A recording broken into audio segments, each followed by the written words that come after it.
going to talk airline stories right now because I saw this story earlier in the day today, and I did a double take because I wasn't sure I understood what was going on. We have talked to John Gradek before whenever there's something going on as far as the airline industry is concerned. And John, I know last time we talked, John, by the way, is a faculty lecturer at McGill University. We know about how many complaints have been filed against airlines at the Canadian Transport Agency, and that list gets longer and longer. And then you read a story that says, okay, they've ruled in favor of a couple who complained about something on Air Canada. The decision was they should be getting $2,000 back from the airlines, and you think, okay, case closed, we're done. And we're not, because now Air Canada, if I got this right, John, has decided we're not giving them their $2,000 back, no matter what the CTA said. We're going to take them to court. So what's this about? Well, this is the air passenger protection rights legislation that's being managed by the CTA. There was modifications made last fall that the agency, instead of being a tribunal, would now look at being an administrative body that was supposed to get things done quicker. The decisions are going to be made by individuals that the agency has hired that know the business, and it was supposed to be a way to reduce that backlog of 75,000 people. So they did that, and they've hired about 150 people to start listening, reading these things. And this was a decision that was made by one of these new officers about overturning a delay on a claim that the airline said was due to weather, and the adjudicator said, no, it's not, that's wrong, it's wrong. You should still pay $2,000. Air Canada says, no, we don't feel like paying it. We're going to take you to court. Well, what's the point? What's the point of having the agency then if they make a decision and the airline can still say no, we don't agree?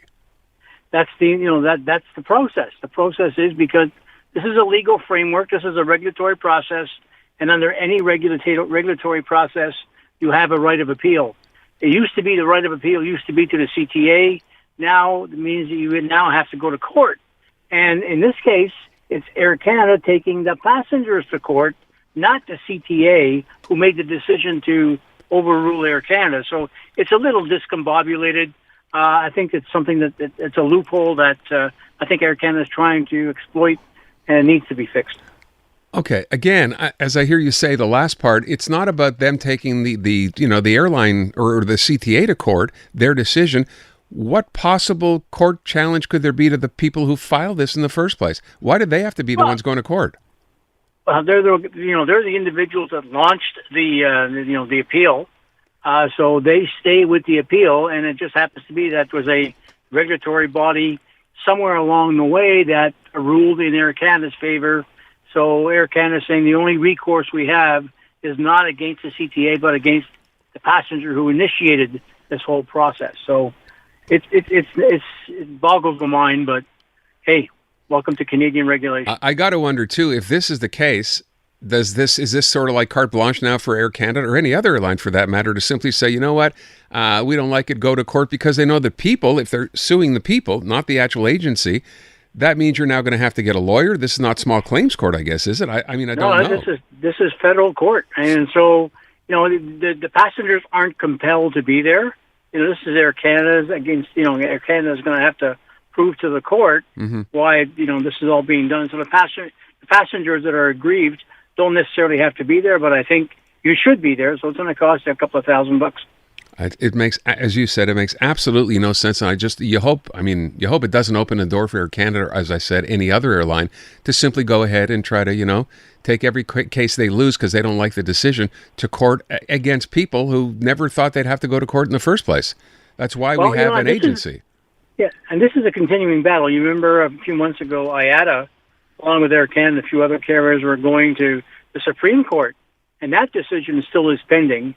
And it really is it's a stalling technique, as far as I'm concerned, that they don't want to pay. All right, it's going to be a mess. Let me move on because this story makes no sense at all. As I said, okay. Next story today. I'm going through my email and I see WestJet is making an announcement today. Thank goodness, basic fare was not good enough. They're now introducing ultra basic. I don't know why they don't just call it the cheapest fare we have, but that's what it's called, ultra basic. So, John, for this, you barely get a seat on the plane, I think. Is that right? You get a seat, and that's just about it. And, if you can you want to carry something on board, it's got to be really small, a purse, a or maybe even a laptop, and it has to fit in the seat in front of you. You cannot use the overhead bin, and you only take the seats that are left on the airplane. So this is and we're not done yet, Aaron. They're gonna try something else that's gonna try to further differentiate it. So you have a ultra low cost fare. So be prepared for more of that. I love that in the press release, to stipulate exactly what this is. You board last.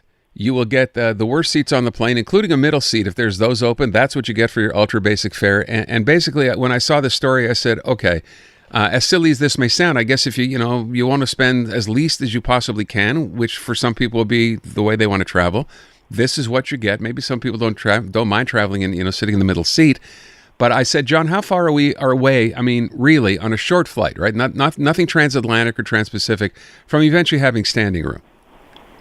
It's not far. I think we're getting new seating that's going to be looking like double-decker seating, a lower deck and an upper deck seating in an actual narrow-bodied airplane. So they're going to start stacking up the seats. So you'll have a choice of a upper seat or a lower seat. Next we're talking about charge for a bathroom. Either you stand up or you sit, and you basically pay a different rate for how you use the bathroom. So it's going to be absurd. And it's going to be, out of hand. So I'd be curious to see when they start when they start posting fares. I'd be very curious to see what WestJet would have charged on a flight, say, I don't know, to Toronto or Calgary, and how different the ultra basic fare actually will be. Like, is it $20, $50, $100? I'm waiting to see that ultra basic. Simple way. It'll take the existing fare, and that'll become the ultra fare, and anything else they'll just raise another fare a little higher than the existing fare. So they're just rebranding their cheapest fare and now putting another condition on it, and they'll put higher fares in place that will allow it to do a carry-on or a check baggage or whatever. It's hard not to be cynical when it comes to this stuff. It really is. But anyway, the other big story today, you brought this up. I did not see this. Flair Airlines, which is, I thought they were doing better because Lynx is out of business, which leaves Flair as the discount carrier. What happened today? The CEO of Flair has decided to call it a day. Steve Jones has decided that he's retiring at the end of the month. There's a chief operating officer who's going to be acting CEO, and the board is looking for a replacement CEO. So the cracks are still there on the walls of Flair. So he's not retiring because he's reached retirement age or anything. He's just walking away from this. Oh, he's walking away. I think I've had many conversations with Steve Jones over the last few years. Bright guy, knows the business, and really understands what it takes to be a discount carrier. But I think that he may have been pushed out the door by the new board. So does this? I mean, what is this as far as the future of again another Canadian or a discount airline? I almost said the word fail, but that would be Lynx. Do you not worry about the future of Flair, or is this not a concern? Yeah, I do. I think that this is another crack in the foundation of Flair. I think that Steve has been a very strong proponent of ultra low cost carriers in Canada, one of the champions of it. I think that he's been misguided when it comes to how low do you have to have fares to get people off the couch, but he's done a great job. And I think that, he'll be sorely missed. And I'm trying to figure out who is it that they're going to use to replace him, because that is going to be a job that's going to be requiring a lot of PR and a lot of standing up and defending your models. Yeah, like Michael Russo, you mean? Who? Yeah. Okay. Who? So let me just ask you one last thing here, because I saw a story this week on the privatization, or at least the possibility of the privatization of some Canadian airports, which in this country are all run by the government, which means that we pay probably a lot more money than we should be, right? So what are we on this? Where does this go? Well, the government doesn't run these airports anymore. It is a non-for-profit organization that's a local board of directors, like Aéroport de Montréal. There's no governance in that stuff. But what the deal is that the airports need a lot of money. You need somewhere in the range of about $40 to $50 billion across the board to basically fix up their airports and get them into a competitive mode. So they're looking at trying to figure out, so where does the money come from to do all this stuff? And you're currently paying these AIFs with $40 or $50. That's one way to is raise those things up, or you find alternative ways of financing it. and you go to the market and either do it through privatization, issue shares, or you basically go out there and get sovereign funds like the CDPQ or the teachers or the Quebec pension plan to invest in airports. So the business model for airports is going to change. They need a lot of cash, and the government's not going to put the money up. So, I mean, the government's involvement in airports is what specifically? Landlord. They're a landlord. The airports pay a rent to the government, and there's regulations, of course, that are all federally, set up in terms of security, safety, operations, and all that good stuff. But from an infrastructure perspective, the government gets about $450 million a year across the board from all airports in Canada, but the airports generate somewhere close to about $2 billion in these AIF. So, the big thing is that they need a lot more money to fix up the infrastructure that we have in the airports, and that's not going to come from the government, right? It's either the Canadian taxpayer is going to pay, or you're going to have to get other people involved in investing. And at the end, if other people are involved, do we see necessarily airfares go down? No, of course not. Oh, because what happens is that they're going to want a return on their investment. The CDPQ is not going to give you free money. They're going to want their 8 or 10% return. So guess where that 8 or 10% is going to come from? I'm sorry I asked. You and me paying fees. John, I thank you for the time and all the bad news. Thank you. Anytime. Take care. Take care. All right, John Gradek over at McGill University. So Flair, their CEO, steps down. Air Canada suing a couple who thought they got $2,000 from the airline. Turns out, we're going to court. I don't know what's going on in this industry.